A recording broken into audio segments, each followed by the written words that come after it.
Welcome to day 251 of our one-year Bible reading plan. Today we'll read Ezekiel chapters 44 through 46.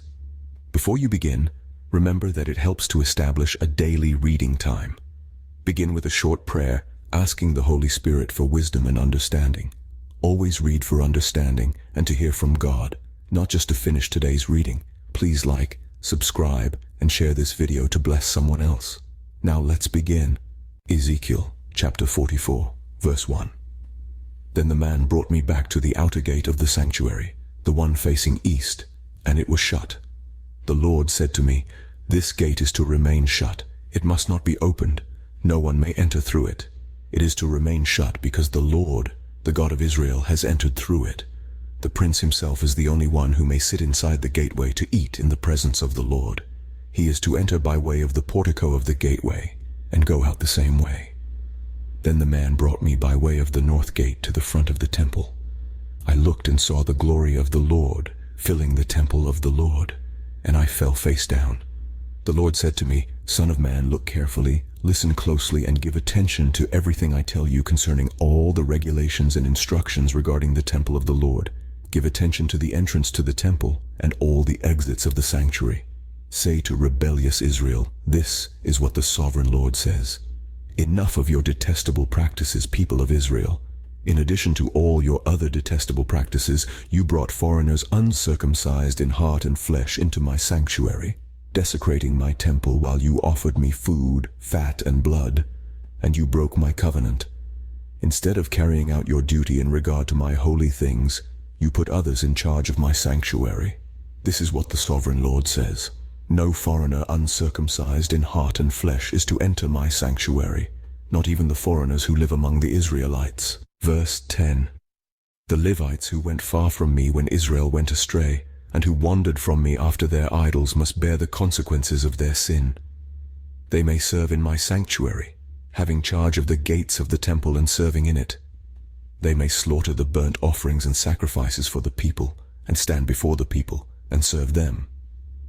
But because they served them in the presence of their idols, and made the people of Israel fall into sin, therefore I have sworn with uplifted hand that they must bear the consequences of their sin, declares the sovereign Lord.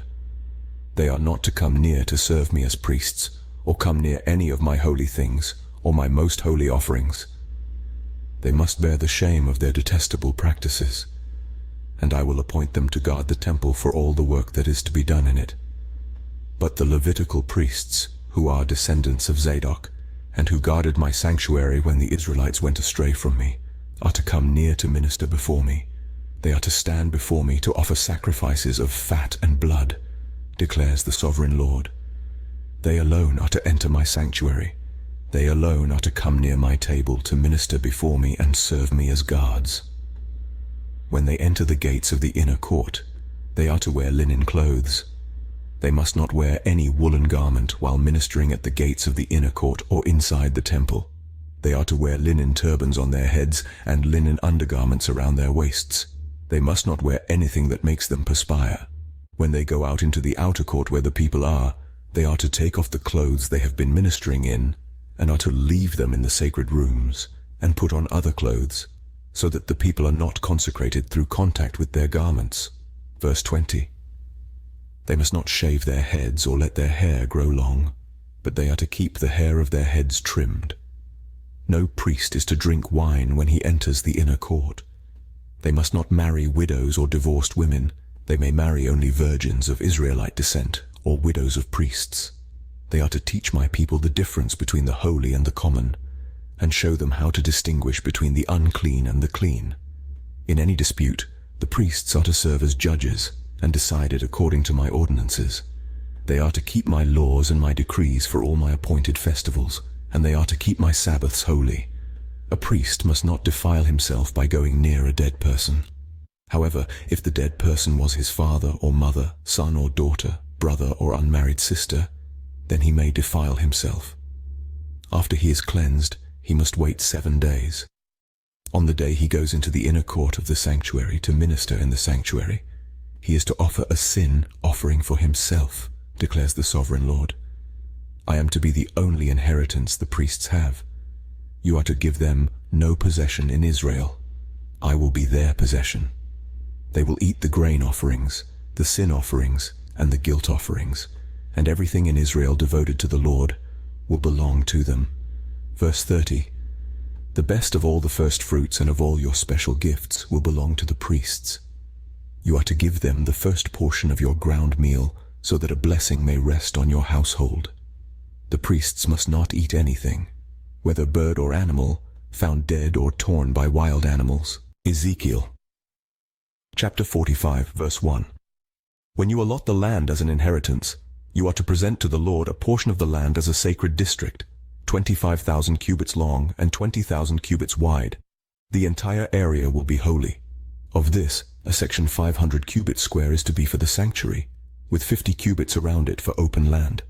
In the sacred district, measure off a section 25,000 cubits long and 10,000 cubits wide. In it will be the sanctuary, the most holy place.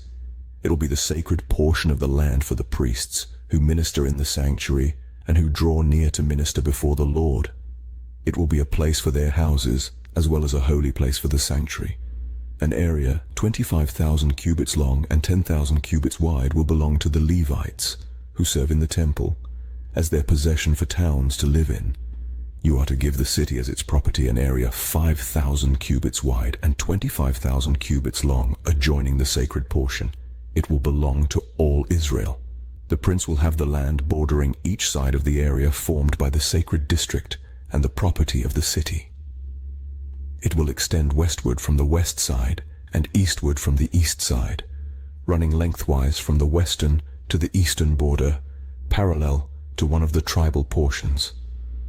This land will be his possession in Israel, and my princes will no longer oppress my people, but will allow the people of Israel to possess the land according to their tribes. This is what the sovereign Lord says. You have gone far enough, princes of Israel. Give up your violence and oppression and do what is just and right.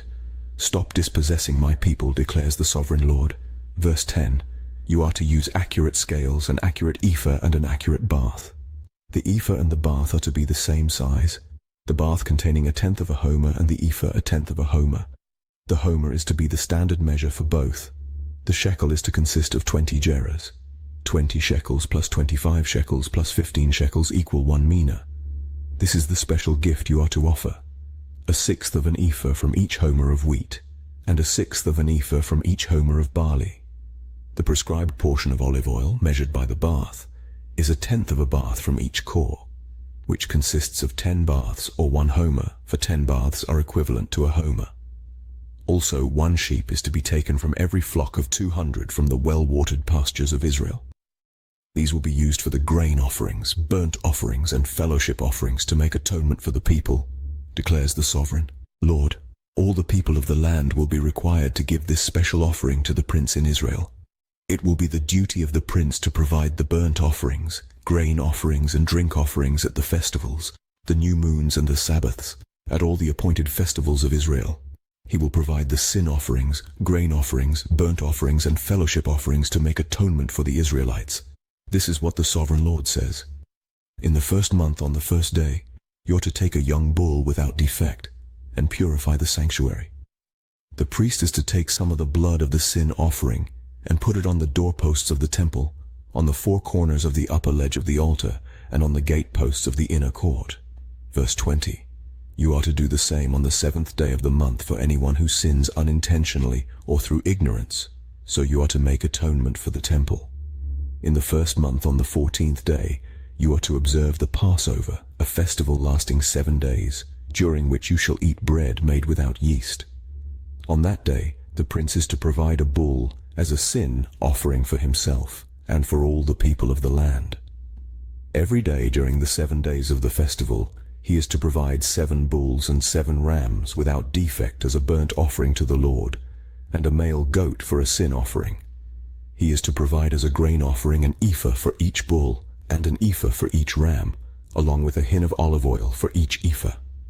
During the 7 days of the festival, which begins in the 7th month on the 15th day, he is to make the same provision for sin offerings, burnt offerings, grain offerings, and oil. Ezekiel chapter 46, verse 1.